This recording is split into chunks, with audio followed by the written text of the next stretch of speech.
खबर चित्रकूट से है, जहां बांदा चित्रकूट लोकसभा सीट से समाजवादी पार्टी से घोषित प्रत्याशी शिवशंकर सिंह पटेल चित्रकूट के सपा कार्यालय पहुंचकर कार्यकर्ताओं से मुलाकात करने के साथ ही साथ बीते दिनों से टिकट बदलने की सोशल मीडिया पे चल रही खबर को अफवाह बताया।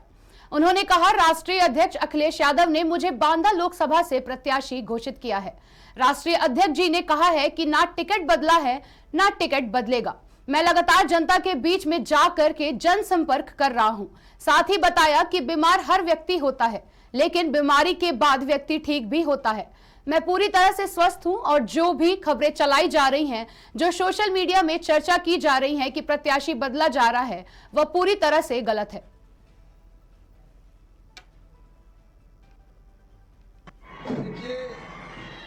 एक तो बीजेपी के खिलाफ सारी जनता खड़ी, वो परिवर्तन चाहती है। इसलिए मुझे लगता है कि हमारे संगठन के लोग पूरी ताकत के साथ इस चुनाव में लगे हैं और बीजेपी का गांव-गांव में विरोध हो रहा है, प्रत्याशी का विरोध हो रहा है बीजेपी के। इसलिए टक्कर भी बीजेपी को देने की बात क्या है, वो हमारे टक्कर में रहेंगे ही नहीं।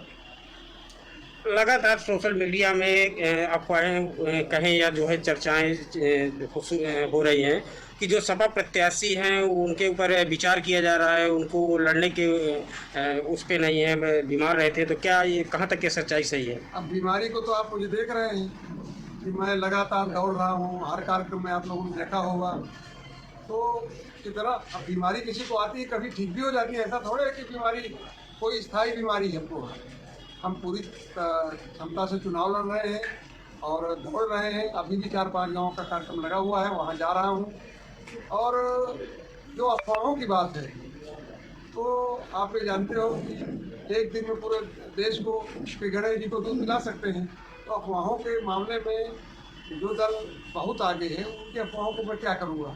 हमारे राष्ट्रीय अध्यक्ष जी ने टिकट दिया है, उन्होंने कहा कि जाइए, न बदलेगा न बदला है और आप पूरी ताकत से चुनाव लड़ो, और जीत क्या हो गया। तो क्या माना जाए कि ये पूरी तरह से जो ये अफवाह ही है, जिस तरह से ये सोशल मीडिया पे, यानी सपा से आप ही कैंडिडेट? जी, हम कैंडिडेट हैं और अभी हमारे विधायक जी बैठे हैं, हमारे जिलाध्यक्ष जी बैठे हैं, महामंत्री जी बैठे हैं, पूरे संगठन के लोग बैठे हैं और राष्ट्रीय अध्यक्ष की वजह से आज निर्णय कर। खबर कानपुर से है, जहां सपा विधायक इरफान सोलंकी के मामले में फैसला आ सकता है। इरफान का भाई रिजवान सोलंकी महाराजगंज जेल से कानपुर कोर्ट लाया जा रहा है। कानपुर कोर्ट में इरफान सोलंकी की वीडियो कॉन्फ्रेंसिंग के जरिए पेशी होगी। कोर्ट के बाहर भारी पुलिस बल तैनात है। महिला के प्लॉट में आगजनी मामले में फैसला आ सकता है। की वजह से आज निर्णय करना उचित नहीं होगा और उसको पुनः सुनवाई करते हुए और आदेश करते हुए लिखा है कि 28 तारीख को आदेश पारित किया जाएगा। सभी गवाहों को नहीं बुलाया गया है, अभियुक्तों को बुलाया गया है। अभियुक्तों को इरफान सोलंकी को महाराजगंज जेल से और शौकत अली को इजला इलाके वाला को और रिजवान सोलंकी को कानपुर जेल से और शरीफ जो जमानत पे बाहर है उसको व्यक्तिगत रूप से तलब किया गया है। की वजह से आज निर्णय करना।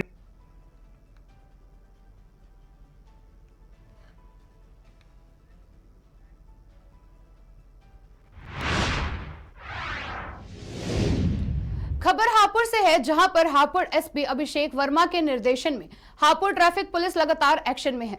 बता दें, ऑपरेशन पटाखा को लेकर हापुड़ ट्रैफिक इंचार्ज उपदेश यादव ने मॉडिफाइड बुलेट बाइक के साइलेंसर एवं बाइक पर 3 बाइक वाहन चालकों पर जबरदस्त एक्शन लेते हुए कार्यवाही की है। आगामी तीज त्योहार को लेकर हापुड़ ट्रैफिक पुलिस भी है।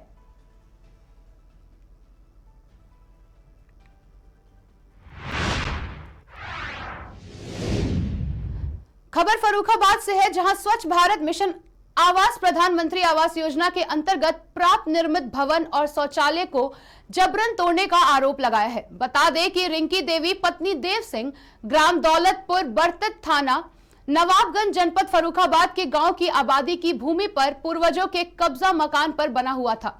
वृद्ध सास ससुर सहित पूरे परिवार के साथ निवास करती थी। 1 वर्ष पूर्व प्रधानमंत्री आवास योजना के अंतर्गत कॉलोनी आवंटित हुई और सरकारी जमीन शौचालय आवंटित हुआ। आपको बता दें कि वृद्ध ने शिकायत की है कि थाना नवाबगंज और फिर एसपी को शिकायती प्रार्थना पत्र भेजा है। आ रहे थे वहाँ, क्या हुआ आपके साथ? हमारी लेटरिन तोड़ दी है,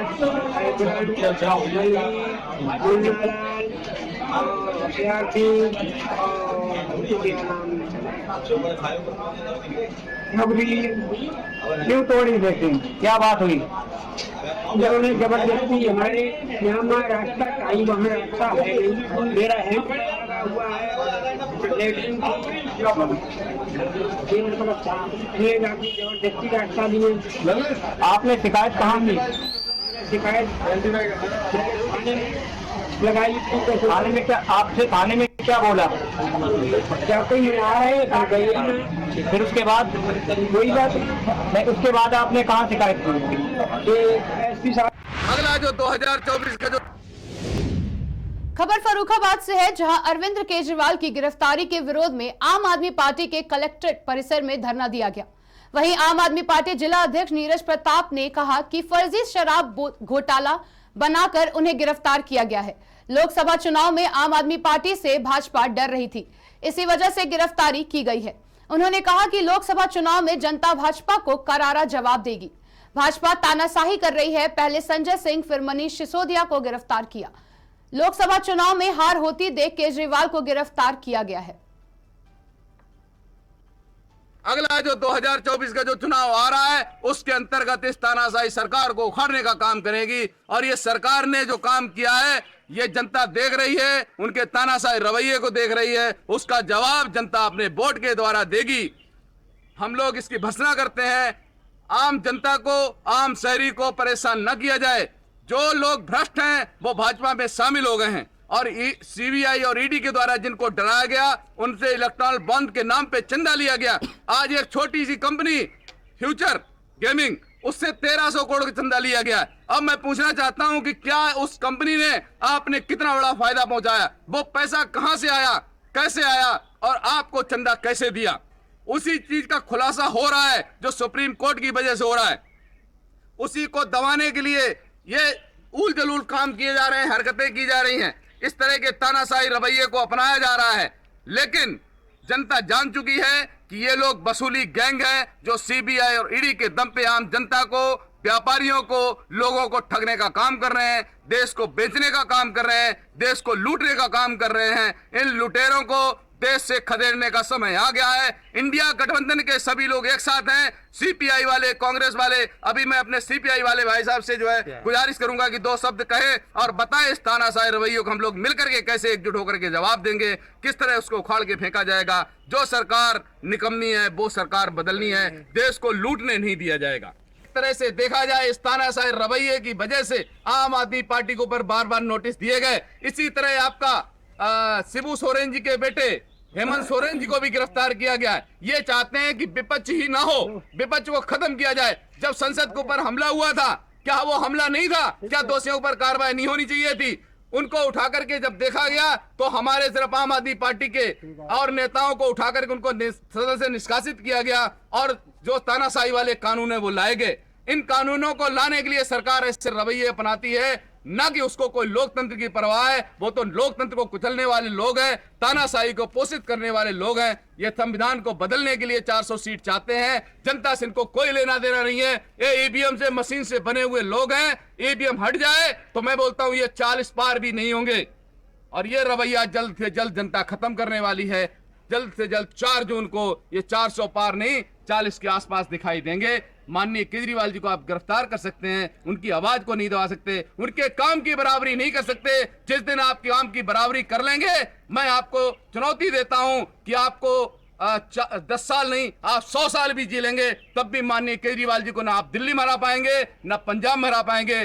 चंडीगढ़ में तुम्हारी जनता ने बेईमानी देखी है और जनता जान गई है कि जब तुम 36 वोटों में 25% की बेईमानी कर सकते हो, जब 90-91 करोड़ वोट पड़ेगा तो आप कितने बड़े ठग और बेईमानी का काम करेंगे। अगला जो 2024